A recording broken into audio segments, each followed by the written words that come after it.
एक टॉपिक है दिल्ली सल्तनत। और दिल्ली सल्तनत के बारे में बताऊंगा। सबसे पहले इसके समय काल के बारे में बात करता हूँ। जैसे क्या है, देखिए दिल्ली सल्तनत का जो समय काल है वो 1206 से 1526 ईस्वी तक है। दिल्ली सल्तनत में क्या है, बात की जाए तो कितने वंश हैं, तो दिल्ली सल्तनत में आपके क्या है 5 वंश हैं। नंबर 1 गुलाम वंश, नंबर 2 खिलजी वंश, नंबर 3 क्या है तुगलक वंश, नंबर 4 सैयद वंश और नंबर 5 आपका क्या है लोधी वंश रहेगा। लोधी वंश इस वंश का, इस दिल्ली सल्तनत का अंतिम वंश है। अगर पूछा जाए दिल्ली सल्तनत का प्रथम वंश कौन सा है, तो प्रथम वंश क्या आपका गुलाम वंश रहेगा। ठीक है। और दिल्ली सल्तनत का अंतिम वंश कौन सा है, तो लोधी वंश है। क्योंकि अगर पूछा जाए दिल्ली सल्तनत कहाँ से स्टार्ट हुई है, गुलाम वंश से क्या है स्टार्ट हुई है।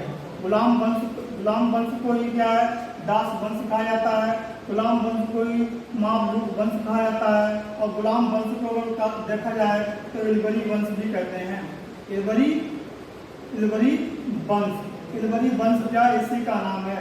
ये पहला वंश है दिल्ली सल्तनत का, जिसे क्या है दास वंश, मामलूक वंश और इलवरी वंश के नाम से जाना जाता है।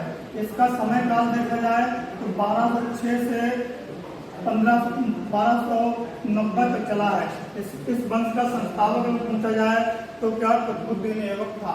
और इसके बाद वंश आता है वो हमारा खिलजी वंश आता है। इसका समय काल 1290 से 1320 ईस्वी है। इसके बाद तीसरे नंबर पर जो हमारा वंश आता है तो तुगलक वंश है। तुगलक वंश का समय काल 1320 से 1414 है। इसके बाद जो हमारा वंश आता है वो सैयद वंश है। सैयद वंश का समय काल अगर पूछा जाए तो क्या 1414 से 1451 है। 5वें नंबर पर हमारा जो अंतिम वंश है दिल्ली सल्तनत का वो लोधी वंश है। लोधी वंश का समय काल जो है 1451 से 1526 है। अब इसके बारे में हम देखते हैं कि देखो गुलाम वंश पर विस्तार को जानकारी लेंगे हम। गुलाम वंश देखो, ये गुलाम वंश दिल्ली सल्तनत का पहला वंश है, जिसका समय काल क्या है 1206 से 1290 है। देखो दिल्ली गुलाम वंश का पहला शासक पूछा जाए तो कुतुबुद्दीन ऐबक था। कुतुबुद्दीन ऐबक ही क्या है इस वंश का संस्थापक है। कौन है ये संस्थापक है। गुलाम वंश का संस्थापक क्या है कुतुबुद्दीन ऐबक है, जिसने क्या है कुतुब मीनार की नींव डाली है ना। इसके बाद क्या है, इसकी मृत्यु के बाद क्या है, ये क्या कुतुबुद्दीन ऐबक क्या चौगान खेलते समय घोड़े से गिरकर मर गया था ना, इसकी मृत्यु हो गई। इसके बाद क्या है इसका पुत्र क्या राम शाह क्या राजगद्दी पर बैठा। ये केवल 8 माह के लिए क्या शासक बना। इसकी हत्या क्या मिस कर देता है जो कुतुबुद्दीन ऐबक का दमाम होता है ना। इल्तुतमिश की मृत्यु के बाद इसका पुत्र क्या है, इल्तुतमिश का पुत्र क्या है रुकनुद्दीन फिरोज बैठता है। लेकिन ये भी क्या है अयोग्य शासक होता है। इसकी मां शाह तुर्कान क्या है, इसके शाह तुर्कान स्वयं का शासनकाल चलाती है और ये केवल मूक दर्शक बना बैठा रहता है। इसलिए क्या जल्द ही रजिया सुल्तान क्या है रुकनुद्दीन फिरोज को क्या हटा देती है और क्या राजगद्दी पर बैठ जाती है। ये पहली महिला थी दिल्ली सल्तनत की जो क्या सुल्तान बनी थी ना। इस रजिया सुल्तान के बाद क्या है मुनुद्दीन बहराम शाह बनता है। मुनुद्दीन बहराम शाह बनता है और बहराम शाह जो है बहराम शाह के बाद क्या अलाउद्दीन मसूद शाह बनता है। इसके बाद नासिरुद्दीन महमूद बनता है। नासिरुद्दीन महमूद ऐसे बादशाह थे जो क्या बादशाह बनने के बाद भी क्या है टोपी सिरका सिलाई करके अपना जीवन निर्वाह करते थे। इनकी सादगी को देखकर क्या बलबन ने अपनी पुत्री का विवाह इनसे करवा दिया। इनकी मृत्यु के बाद ही बलबन स्वयं क्या है यहाँ का सुल्तान बनता है, बादशाह बनता है। इसके बाद बलबन के बाद क्या कैकूबाद को क्या है गुलाम वंश का अंतिम शासक कहा जाता है। लेकिन कुछ लोग क्या क्यूमर्स को मानते हैं, वैसे तो अंतिम क्यूमर्स ही है, क्योंकि कैकूबाद के बाद क्यूमर्स क्या है शासन किया था। और कैकूबाद की हत्या अगर पूछा जाए तो क्या है इसके बाद क्या है खिलजी वंश आता है। खिलजी वंश आता है। इसका संस्थापक अगर पूछा जाए तो जलालुद्दीन फिरोज खिलजी है। इसका समय काल 1290 से 1320 ईस्वी है ना। इसके बाद जलालुद्दीन फिरोज खिलजी के बाद जो सुल्तान बनता है वो अलाउद्दीन खिलजी है। इसके बाद क्या, इसके बाद अलाउद्दीन खिलजी के बाद मुबारक शाह खिलजी क्या है बनता है, जो क्या है खिलजी वंश का अंतिम शासक कहा जाता है। लेकिन कुछ लोग बताते हैं कि मुबारक शाह खिलजी के बाद भी एक शासक बना था जिसका नाम था खुसरो खां, है ना। तो खुसरो खां बना था। इसके बाद पूछा जाए कि अगला वंश हमारा कौन सा है, तो अगला वंश तीसरा वंश है दिल्ली सल्तनत का, तीसरा वंश, ठीक है। ये दिल्ली सल्तनत का तीसरा वंश है, तीसरा वंश है दिल्ली सल्तनत का।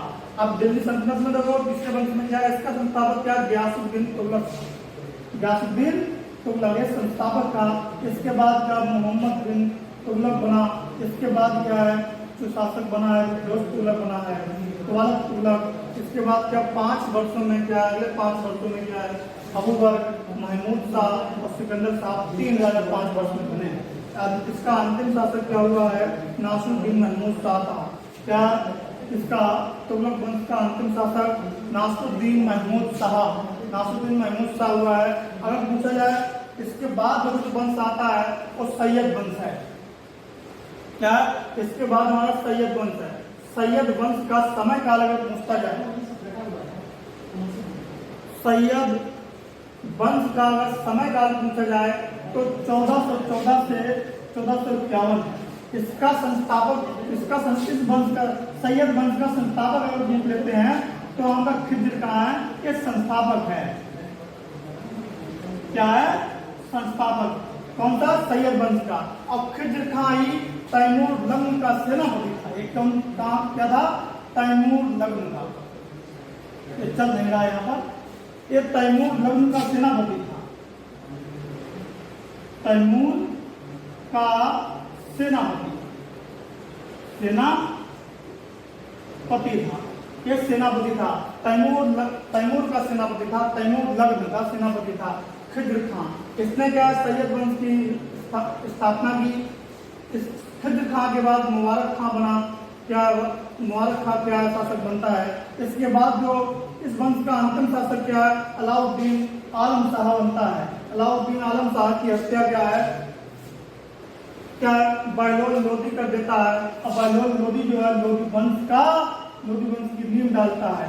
ये क्या दिल्ली सल्तनत का अंतिम वंश है, 5वां वंश और अंतिम वंश है। बहलोल लोदी क्या है, क्या लोदी वंश की स्थापना करता है। उसका समय काल जो रहता है 1451 से 1526। बहलोल लोदी इसके लोदी वंश की स्थापना करता है। इसके बाद जो शासक बनता है तो सिकंदर लोदी बनता है। और इस वंश का अंतिम शासक जो बनता है वो इब्राहिम लोदी है। इब्राहिम लोदी क्या है, दिल्ली सल्तनत का अंतिम बादशाह भी है, शासक भी है। और उनसे पूछा जाए लोदी वंश का भी अंतिम शासक क्या है, इब्राहिम लोदी है। इसे इब्राहिम लोदी क्या अगर पूछा जाए अंतिम बादशाह क्यों, क्योंकि इसे एक पानीपत के प्रथम युद्ध में क्या है 13 अप्रैल पानीपत का युद्ध जो हुआ था 13 अप्रैल 1526 ईस्वी को क्या पानीपत का युद्ध हुआ। और ये युद्ध क्या है बाबर और इब्राहिम लोदी के बीच हुआ। बाबर क्या इब्राहिम लोदी को हरा देता है और क्या भारत में क्या मुगल साम्राज्य की नींव डालता है। यही से क्या भारत के क्या है हिंदुस्तान की किस्मत क्या है बदल जाती है। और क्या भारत में क्या मुगल साम्राज्य स्थापित क्या बाबर करता है। अगर इतिहासकार कहते हैं कि क्या है इब्राहिम लोदी क्या अगर नहीं हारा होता तो हिंदुस्तान की किस्मत कुछ और होती, हिंदुस्तान का इतिहास कुछ और होता। लेकिन क्या है ये कहते हैं कि इब्राहिम लोदी क्या है बड़ी सेना लेकर भी क्या है बाबर से हार गया था। कहते हैं बाबर केवल 20,000 सैनिक लेकर उसके 3 लाख सैनिकों को हरा देता है। तो ये बड़ी बात थी। इतिहासकार लिखते भी हैं कि इब्राहिम लोदी की हार क्या एक दुर्घटना थी, जबकि क्या बाबर की जीत एक संयोग, ये क्या है संयोग के कारण जीत गया था बाबर। लेकिन बाबर के पास एक गुप्त हथियार था, वो था बारूद। उस समय क्या है इब्राहिम लोदी बारूद के बारे में नहीं जानता था। उसके पास तोपें थी। अब तोपें क्या उसमें आम नहीं थी, तोपें क्या गुप्त हथियार था, इससे किसी कारण क्या है राम लोधी से जीत गया था और राम लोधी के साथ ही क्या है दिल्ली सल्तनत का अंत होता है और लोधी वंश का भी अंत हो जाता है।